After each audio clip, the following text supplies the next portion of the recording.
Good day, everyone. We are going to tackle about our research topic entitled The Impact of COVID-19 Pandemic Towards the Budget Capabilities of the Families in Zamboanguita, Negros Oriental. The problem and its background. Research objectives. With the existence of COVID-19, people are adapting and coping up with the drastic changing of the times. Declared last 2020 as a global pandemic, COVID-19, which began in Wuhan, China, has led to devastating results on people's lives as well as obstacles to individuals' labor and various systems. Adjustments were being made to ensure the safety of everyone and to avoid more risk of falling into extreme social disruptions for all. Along with these are the adjustments made by families in terms of their budget capabilities. A study on the impact of COVID-19 towards the budget capability of a family will give an aid to the people, government, and future researchers. The researchers aim to pursue the study considering and investigating the important and specific factors that they've considered. Statement of the problem. This study aims to examine the factors and features of the impact of the pandemic COVID-19 with regards to a family's budget capability in Zamboanguita, Negros Oriental. Specifically, this study seeks to determine the following. A. Does COVID-19 affect the budget of a household? B. How COVID-19 affects the budget of a family with regards to the needs and wants of a family? C. Is there a difference between the family members' income before and after the existence of COVID-19? D. Are side jobs needed for the family to sustain their daily necessities? E.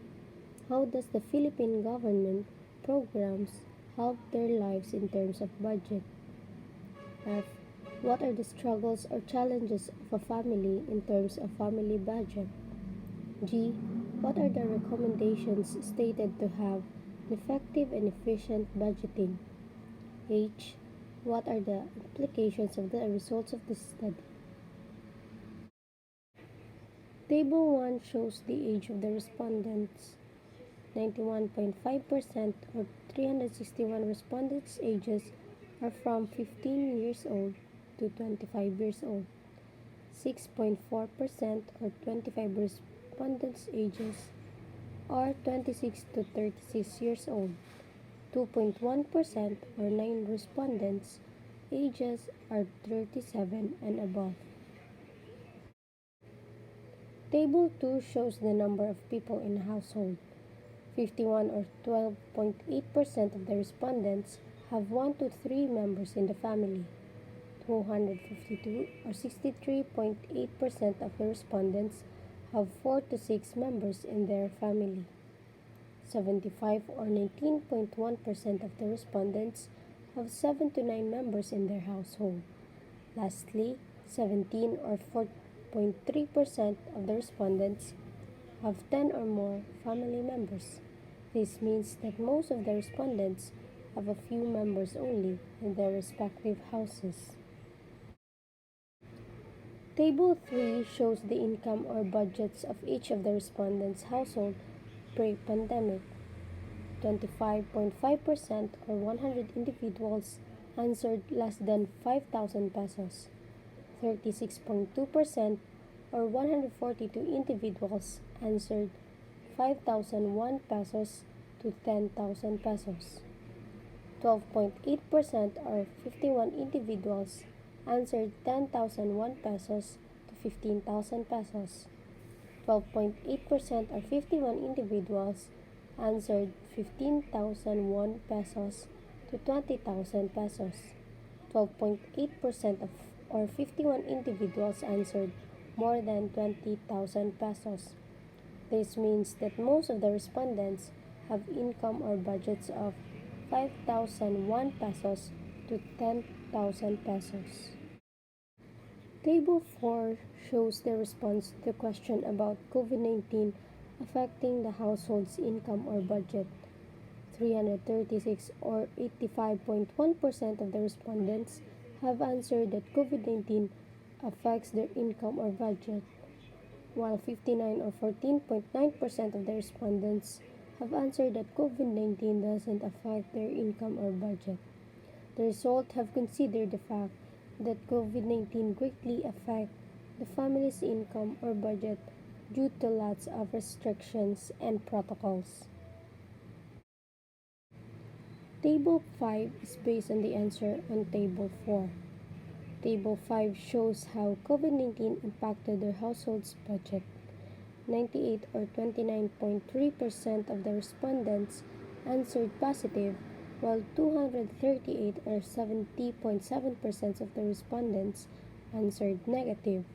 Hence, majority of the respondents agreed that COVID-19 has a negative impact on a family income or budget because of the limitations and the after effects of being engaged out of their area. So for table number 6, it displays the difference in income before and during the pandemic. In less than 1,000 pesos, 57 or 17.1% of the respondents answered. In 1,001 pesos to 2,000 pesos, 74 or 22% answered. In 2,001 pesos to 3,000 pesos, 49 or 14.6% of the respondents answered. In 3,001 pesos to 4,000 pesos, 66 or 19.5% of the respondents answered. In more than 4,000, 90 or 26.8% of the respondents answered. Most of the respondents have answered more than 4,000 pesos. With the existence of the virus, people struggled to go to their workplace, and resources are being limited. So Table 7 shows the answer to the question of having consideration on a budget for the wants of the family members aside from their needs. This entails clothing, shoes, vacations, going outs, and the likes. 235 or 59.6% of the respondents answered yes, while 160 or 40.4% of the respondents answered no. This means that they still have a budget saved for their personal wishes. Table 8 presents the allotted amount of the families for their wants. Among the 235 respondents who answered yes from the previous question, 132 or 56.3% answered less than 2,000 pesos, while 59 or 25% answered 2,001 to 4,000 pesos. 29 or 12.5% answered 4,000 to 6,000 pesos.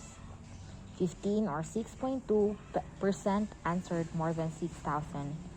This shows that most of the families have a budget for their wants, but is still saving. Table 9 displays the answer to the questions if the families are still considering budgets for their emergency funds. 328 or 83% of the respondents answered yes, while 67 or 17% of the respondents answered no. This signifies that majority of the respondents considered having a budget for them to survive in case unfortunate events will happen, like COVID-19. This will help them in coping up with the challenges of the times in the future. Table 10 presents the answer to how long can the household's emergency fund last to cover their day-to-day expenses. 201 or 61.4% of the respondents answered less than 3 months. 67 or 20.5% of the respondents answered 4 to 6 months. 8 or 2.2% of the respondents answered 7 to 9 months. 52 or 15.9% answered more than 9 months. This entails that majority of the respondents' emergency funds will only cover them for a short period of time. So for Table 11, it shows the answer to the question, does the pandemic force the respondents to save? 335 or 84.8% of the respondents answered yes, while 60 or 15.2% of the respondents answered no. Saving money can assist a person in navigating difficult situations. meeting financial obligations, and accumulating wealth. It is critical to save money, especially in this time of pandemic.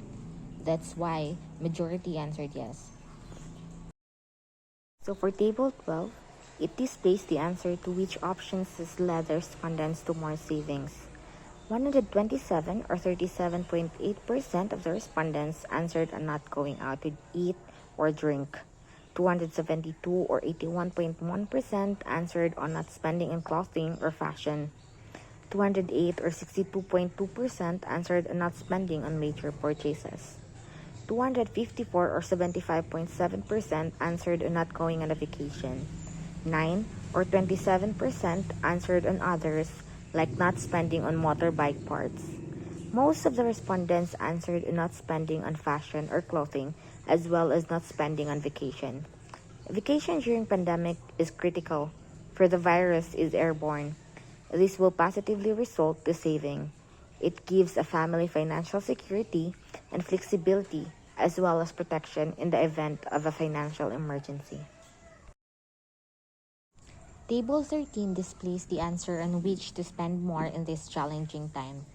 386 or 97.8% of the respondents answered groceries. 137 or 34.8% of the respondents answered snacks. 249 or 63% of the respondents answered cleaning products. 154 or 39.1% answered toiletries. 34 or 8.7% answered drinks.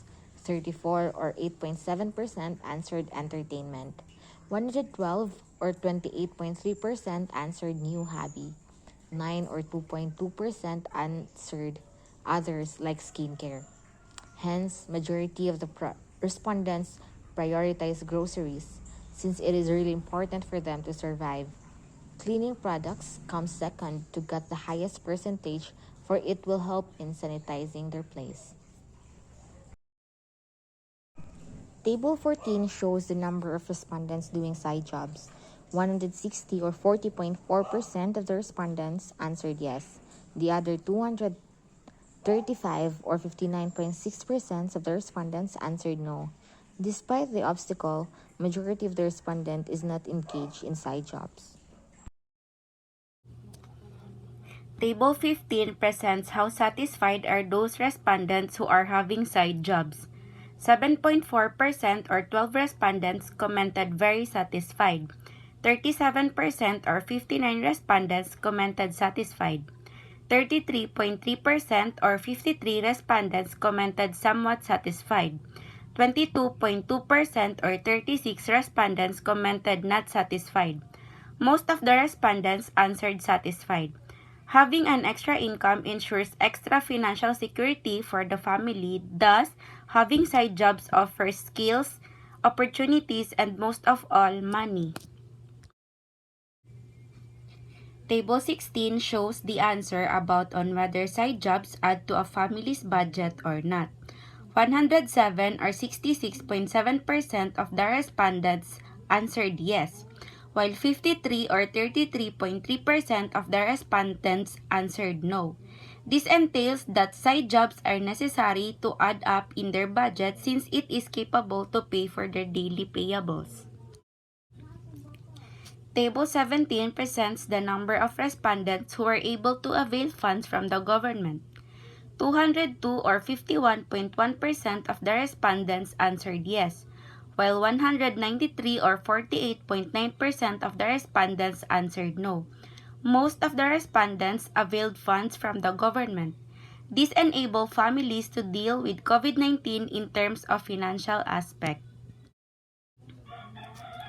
Table 18 displays the amount of government funds that were availed by those respondents who were able to collect such money. 129 or 64% answered less than 2,000 pesos. 24 or 12% answered 2,000 pesos to 4,000 pesos. 49 or 24% answered 4,000 pesos to 6,000 pesos. None answered more than 6,000 pesos. Majority availed less than 2,000 pesos.